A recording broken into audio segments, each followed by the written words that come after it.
Good afternoon. I'm Robert Tan. From your wallet to the wider economy, join us as we follow the money. In the second quarter, households spent more cautiously while government built less. Together, they slowed GDP growth down to just 2.3%. Now, where do Filipinos go from here? We now bring in John Paolo Rivera, Senior Research Fellow at the Philippine Institute for Development Studies. Good afternoon, Professor. Welcome to Follow the Money. Thanks for joining us this afternoon. Good afternoon, Robert. And good afternoon to everyone who's watching. Welcome back. Okay, data is out, JP. But before we unpack that, for the benefit of our viewers who are not economists, what exactly is GDP? How do you calculate that? And why is it the economy's report card? Well, to define gross domestic product or GDP, technically it's the total or the sum of all the products and services that have been produced in the country for a given period of time. But let's put it this way. It's the total production of everything that has been done in the Philippines, gawa dito Pilipinas, GDP. Yeah. So if ever you'll forget it, just remember GDP, easier to understand. gawa dito Pilipinas, lahat, everything that has been done in the Philippines for a period of time, that's part of GDP. So yung mga consumptions, the investments, the government spending and all that, all into one. So what kind of calculation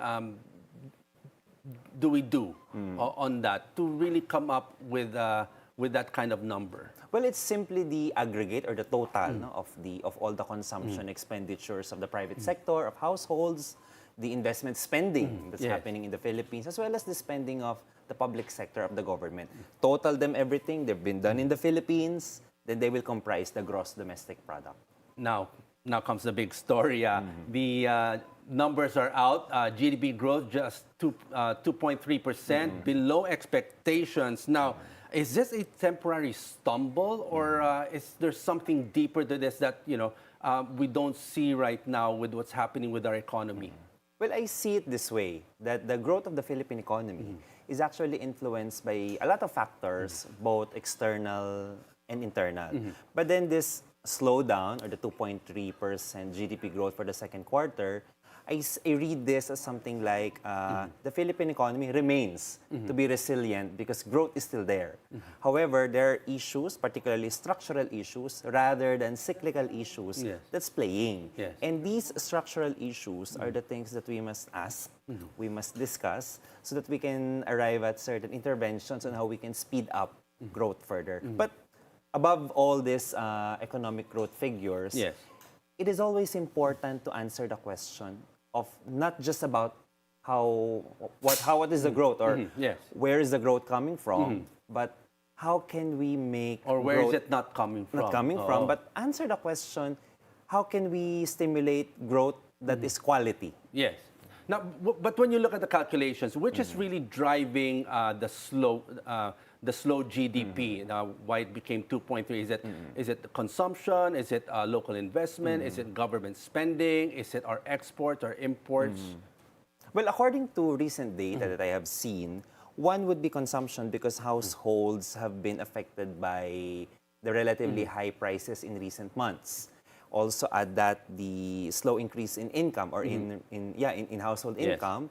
And then as far as investments are concerned, because of the issues on confidence and trust, then investors are actually on a wait and see, on this very cautious optimism view towards the Philippine economy. It's not that they don't want to invest, but they're actually waiting for signals. Hence, that slowdown has been reflected in the performance for the second quarter. And third, the persistent slowdown in the infrastructure programs. And we know the reason why it's happening. But when you look at the calculation of GDP, consumption is one of the key drivers. And us, being Filipinos in the Philippines, we are a very consumer-driven economy. But on the flip side, if one Filipino spends less and saves more, when financial coaches always say you have to save more, don't spend too much.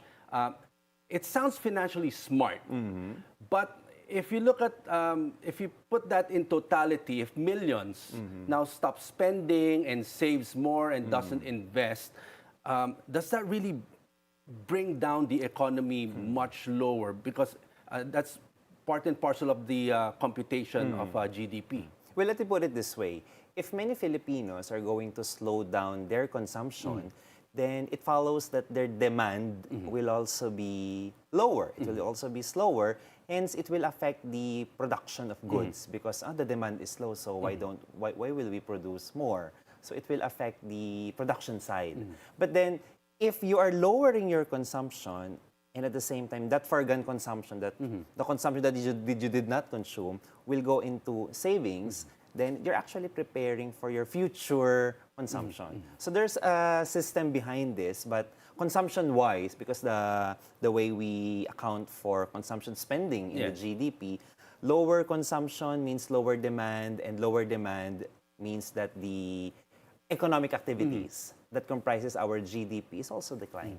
Because there's always that confusion also, and sometimes a disconnect when you try to teach financial literacy to a lot of the Filipinos in how they budget the money and all that. But then, parang paradox yan eh. If you don't spend more, it really lowers down the growth. So, ano yung balance? What are your observations when you do a lot of these research behind the scenes, when you talk to a lot of these, the Filipinos on the ground, the workers, those who are greatly affected by this? Well, talking about consumption and savings, it is actually a discussion of trade-offs between your current consumption, how you spend today, and your future consumption, which is how you spend in tomorrow or in the future. And based on the behavior of Filipinos, we still have this preference towards current consumption, but then the slowdown in this consumption actually driven by lower purchasing power. What's usually the misconception, those who, when the numbers come out like this, the 2.3% GDP, do we expect it to have an effect right away? Or does this happen, let's say, a few months after, whenever we see this data? What is the misconception to those who don't really have that much knowledge about the economics of it? Maybe this is about the confusion regarding, we're actually experiencing a lower inflation, but then how come our economic growth is slower? Well, we have to understand that the lower inflation imprint last July, was actually the outcome of the monetary policy that the Bangko Sentral ng Pilipinas has implemented way before. So the effect is just taking now. But then the GDP is not yet reacting into the different policies that were implemented below. Hence the disconnect. But then we have to understand that there is a lag effect in the policies that we are implementing. So they may not be automatically in sync with each other because of delays. So how can we understand it better so we can prepare better, let's say, in the next coming months? Well, in preparing for, let's be specific, in the third and fourth quarter, we have to understand the drivers of growth. And as far as the Philippine economy is concerned, we all know that it's consumption-driven, but we may also look into the succeeding quarters to look into productivity growth. Instead of just consumption-driven growth, it might be worth to intervene via investment-driven growth and productivity-driven growth. Is it also a big part of the slowdown because we import more than we export, because it's part of the equation? Well, the importation will take effect because will drive inflation, especially that the currency is depreciating. So that means we are actually buying our imported goods at a more expensive price, so which drives what we call imported inflation as well. So that imported inflation will actually lower down further the purchasing power of our fellow Filipinos. Now, having seen the data, what concerns you more, JP? Slowing household spending or the sharp drop in public construction? Well, what concerns me is the investment. Investments, the level of investments, then followed by the public spending. Well, it's because we know that it's a consumption-driven economy. But then it's actually the investment that will drive how the economy will perform tomorrow. So it's like the growth now is being driven by consumption, but sustaining it will depend on how much investment is flowing. Okay. So, Investment both public and private. so may kasama talagang kailangan talaga yung financial literacy part. We have on that has Sa tingin to be niyo kulang, considered. as someone who does a lot of research in terms of what's happening with the economy, what do you think we're lacking here to be able to really spur growth on a local basis, so at least more people will understand the economics of it? Well, as of now, there is this economic and financial literacy work group that spread information about economic and financial literacy. How can we better understand the economy? How can we better manage our finances? But this is really very critical because we have to empower our Filipino kababayans to be able to make good financial decisions in the midst of an economy like what we have right now. Kasi pag when people think economics, ang hirap niya, napaka-technical niya, no? So how do you really laymanize it enough so that people will really understand whenever these data come out na hindi sila mako-confuse na bakit ganito? Inflation is supposed to be slowing down, ganito. So, there's that kind of confusion that a lot of people are having, which is why maybe nagkakaroon ng kulang sa investments. They don't really believe in investing locally and consumption. Ano ba? Should we save? Should we invest? So all these parang magugulahan ka if you were trying to make ends meet. Well, that's why every day. conversations like this are very important because as what I think one of your previous interviews highlighted that we cannot invest on something that we do not understand. Yes. So a basic understanding of at least how it works, what is it that I'm investing on, is already important for you to make an informed and evidence-based decision. Now, going back to the economy, JP, can an economy be technically growing while people are feeling that, they're slipping behind? Well, yeah, an economy can grow, but at the same time, people will say that we do not feel this growth. It's because the income performance of a country doesn't move together with human welfare. That's why the topic of inclusive growth has been emphasized because, there's growth. Growth is good. But then it is also very important that we ask whether this growth is quality and how do we ensure that this growth is actually felt by people. It's a question. Because there's also an argument when the World Bank came out that we are an upper middle class economy already. People were like, totoo ba yan? So, yung disconnect na yan. So how can we put it all together and make our viewers understand where these pronouncements are coming from, these data is coming from, and how we can better understand it? Well, the confusion is understandable, but I would like to emphasize this one. First, number one, the upper middle income country status of the Philippines is a milestone. It is an achievement that is worth mentioning. But we do not have to stop there because the upper middle income country status is not the end of the development journey. What does that of mean the for us? When you Philippines. say it's a milestone, what does it mean for the Philippines? Well, it means that we have reached an income classification set by the World Bank. It means that because our economy has grown over the years, income has risen over the years, we were able to reach this target, or rather this milestone, this classification of the World Bank. But then, we have to understand that while we have reached this status, There's a downside because we're still a developing country. we're still a developing country, and it is a call for all of us to continue calling. It's a rallying call for greater productivity, greater accountability, better economic management, and a more prudent way to look at the economy, look at data. Kailangan talaga mag-aral ulit. It is. But It's very JP will just important. take a short break. Keep following the money.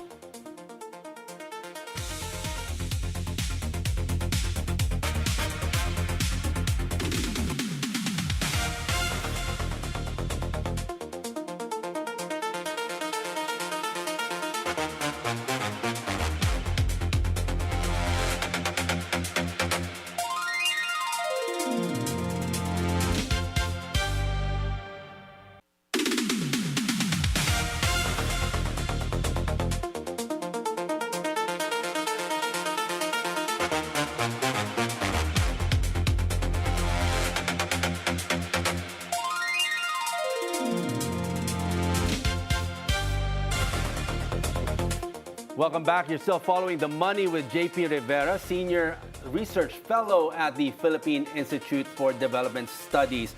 Now, JP, before the break, we were talking about, it's a milestone that we are seen now as an upper middle class status. We don't want to downplay it, but there's also a downside to that because having that status, and we're still a developing country. Now, when we loan, we have higher interest rates. And then, let's say, funding for what we need here, mas liliit. So, where's that balance that we need to have between, maganda nga tong milestone na to, pero we still need a lot of help. Yeah. Yeah, well, that's true. No? We still need a lot of help. We still need some concessions. But then being upper middle income country status, having that status, also challenges our entire country to be able to look into other ways of sustaining growth. It's good for the ego. Well, it's a good, it's a good star for us, but it's a call for us that we have to go beyond our usual growth drivers like consumption, remittances. I think they're good, they're good, but we need to invest on them further so that we can maintain that upper middle income. Is it also a wake-up call saying, yeah, we have to now do better? It's a challenge. A challenge for us to do better and do something more different, because if we keep on doing the same things over and over again, we cannot expect the same, we cannot expect a different result. From that announcement, have you seen any changes that you think would lead to for us to be better in the future? Well, it has been in the discussion and a lot of conversations, not necessarily yet changes, but calls for a productivity-driven growth. And productivity-driven growth can only be done if we invest not only in infrastructure, but also in people, in skills, in those intangibles that will allow the Filipino people to be more productive, contribute more to the economy, and we can eventually drive higher growth. Now, with the GDP out, we see what's lacking internally. But how much of our economy is now at the mercy of geopolitics, from the Middle East tensions, from oil prices, to the global trade uncertainty that's happening today? Well, as an open economy, has been very much integrated with the global market. I cannot pinpoint the exact distribution for that, but what we know is that the Philippines is vulnerable not only to domestic shocks, but also to foreign shocks. And the good thing about the Philippines is we have some buffers. Like, for example, let me name remittances, our IT BPM sector, the tourism sector. They serve as our buffer. That's why I am really calling for better investments in these sectors. But are we relying too much on these buffers, on consumer spending? With the GDP report, are we seeing more structural weaknesses in the Philippine economy today that needs to be fixed right away? Well, I would say that we have to look at this from a structural perspective. That's why we call for more funds, more investments, more training, more infrastructure into these sectors, because they're our economic pillars. And if they do not receive the support that they need, then they might not be able to go with the evolving landscape of the international sector. But one more thing, diversification is also key, because we have to look for alternative sources of growth, because the landscape of the international economy is changing. Anything can happen. Where would that alternative be, do you think? If you were to look outside, what's the alternative? Well, alternatives other than remittances, OFWs, IT, BPM, tourism, we can look at our entertainment and media. I mean, there's soft power in there. There is so much potential in that. In our creative sector, we have this blue economy, the green economy, the orange economy. These are potential sectors that can actually drive growth. Like technology. Technology. Because technology right now, parang nasa baby stage pa lang tayo. Like in terms of also the supply chain of semiconductor chips, we're at the bottom. So how can we elevate that? Well, elevating the Philippines from, let's say, a raw material producer to a processor would require skills training because you need manpower to be able to work on a higher value chain level. You also need better infrastructure, better roads. No? That's why there's this call for the public sector to speed up the launching of these infrastructure projects because investors outside will not wait. Maganda to speed it up, but also, of course, the call for accountability, transparency, and dyan. Kaya I think medyo slow. So a lot of construction firms parang naging allergic na rin to get into these kinds of projects. Yeah, that's why in PIDS latest macroeconomic prospects, we're actually highlighting the need to rebuild trust and confidence in institutions, in the economy, so that investments will flow. How do you think we can do that?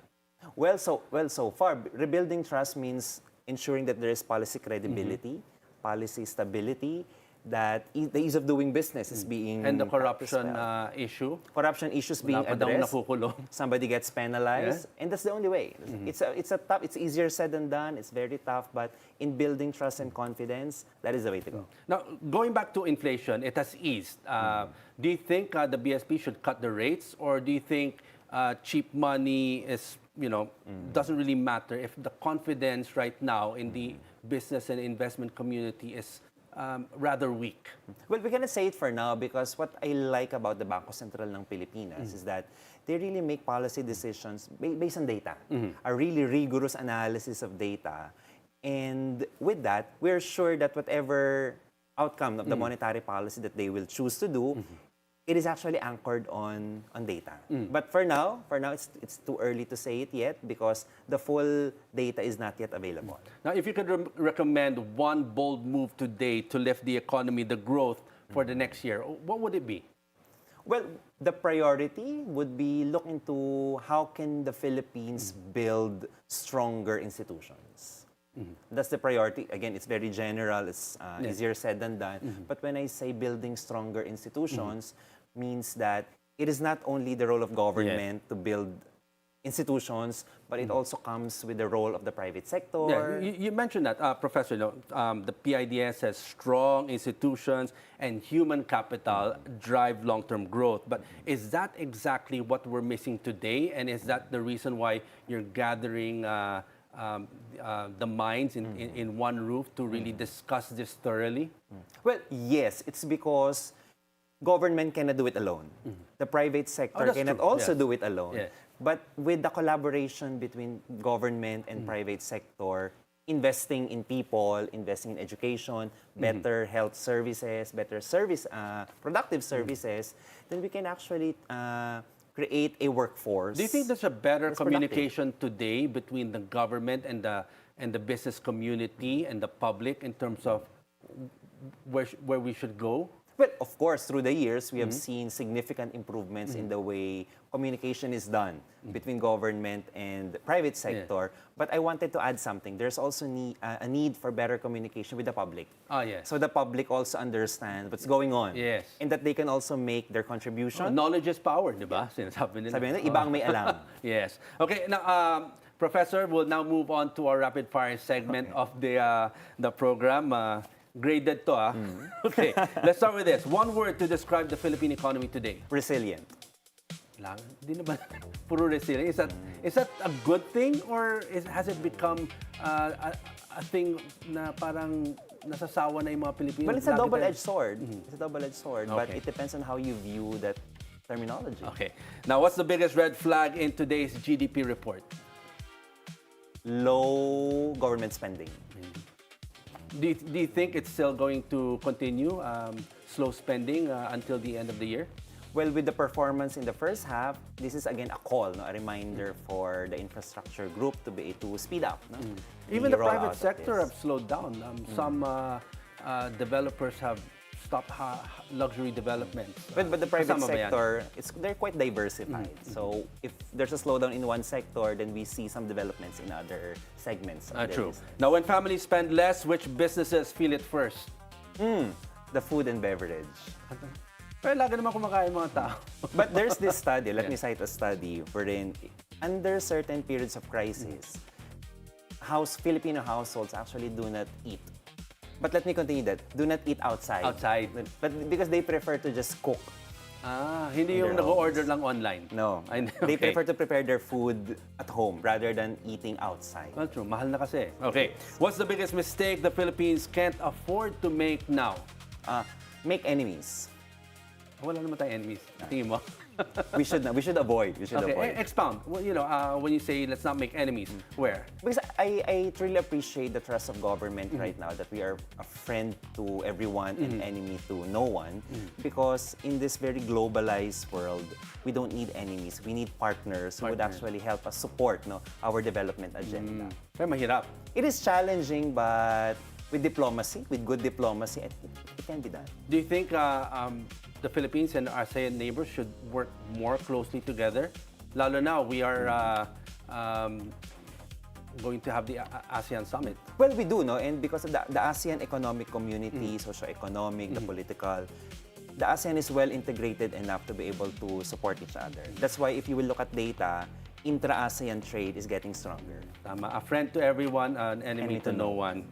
Okay, one thing about the economy that still gives you hope. Meron pa ba? Of course. It's whenever I drive outside, whenever there's Filipino people fighting properly, lumalaban ng patas, that gives me hope. Hindi sa traffic. Not in traffic. Okay. Finally, Professor, every GDP report tells a story. Now, in one sentence, what's the story behind today's slowdown, the 2.3% GDP growth, and what should every Filipino take away from it? Well, today's GDP figure is representative that our issues has become structural, not cyclical. And because of this one, we have to look at a different facet of the economy, one of which would be institutions. Well, we always say it's structural, but can you pinpoint one structural weakness that we have that needs to be addressed? Well, one structural weakness that we have would be the way we view our sectors. Like, for example, we are heavy on services, but I'm not saying it's bad. But we can also look into how we can further develop our agriculture. Yes, how to build that. And improve further, make the manufacturing sector more productive. One way would be the service. Because with the technology today, even the agri-sector can really be uplifted right away with all the technology that's out there that can be had. And if we look at it from a systemic perspective, how each of them contributes, then we can achieve some structural. And again, sa mo kailangan magtulungan, public and private. And the households. And the household, tayo. Everyone. Okay, on that note, JP, thank you very much for joining us this afternoon, sharing your insights, and all the learnings based on research. It's always good to have the knowledge of, let's say, just even a simple equation like the GDP. A lot of people are confused, but if you really know what it's, what the equation stands for, we can even learn and maybe help out. Yeah. Thank you very much. But remember, gawa dito, Pinas, gross domestic Tama. product. That's very good. Thank you very much, JP. And that's all for today. I'm Robert San. Thanks for watching. Keep it here on the Bilyonaryo News Channel. And always, follow the money.